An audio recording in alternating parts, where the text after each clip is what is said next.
Hey guys, it's Twiglets2 here, and I've got a quick guide for you today on scouting. This is for beginners and more advanced scouting tips.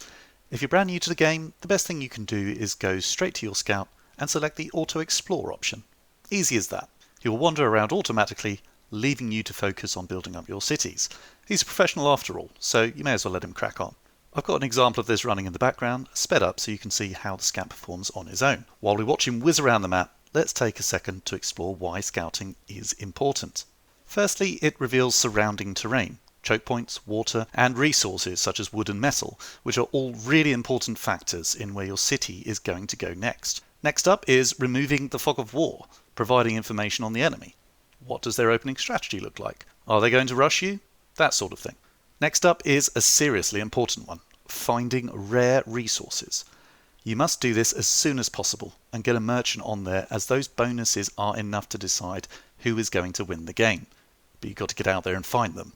The most important reason to scout, in my opinion, is to find ruins. That's those little Stonehenge things dotted around the map. Each one will give you a bit of food, wood or wealth, and having just a little extra resource at the beginning can offer that slight edge and lead to big gains later in the game. Now we've let the scout use Auto Explore, you can see the results for yourself. He spent the first few minutes not really exploring the fog of war at all, but eventually he found his mojo and he ventured away from the city. And to be fair to him, he did collect several ruins and discover a handful of rare resources. All the while, you're concentrating on building up your economy and getting an army going. But he did take his time doing it. Now let's look at an example of some more advanced scouting.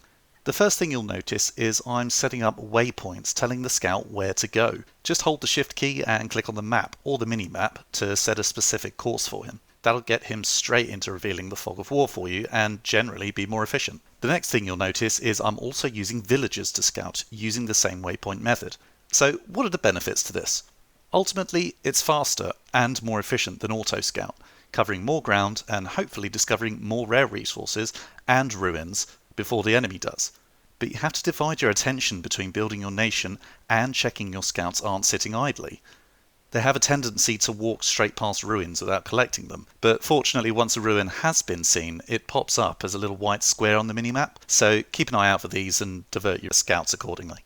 Personally, I find I can use my scout along with 2 villagers to explore the map without neglecting my other responsibilities. Though some people use as many as 4 or 5 villagers. I don't understand how they do it, but they do.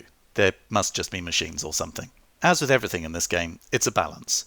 If you try to scout with too many villagers, are they sitting idle half the time? Would they be better off having a quiet life on the farm or cutting wood for you? It comes down to personal preference. Once upgraded, the scout becomes a special forces unit that can snipe enemies, set explosives on tanks and buildings, and rid you of spies. But more of that in another video. Last but not least, later in the game, scouting is actually performed by spies who can enter enemy buildings to provide intelligence on their technologies, resources, and army size, but more of that in another video too. There we go, I told you that would be a quick one. That's scouting for beginners and a more advanced guide to scouting too.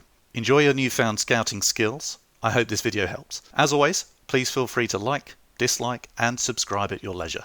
And I'm always keen to hear from you in the comments below. I stream the game on YouTube and Twitch, so please feel free to drop in and say hi. The link to my Twitch account is in the description below. Have a good day.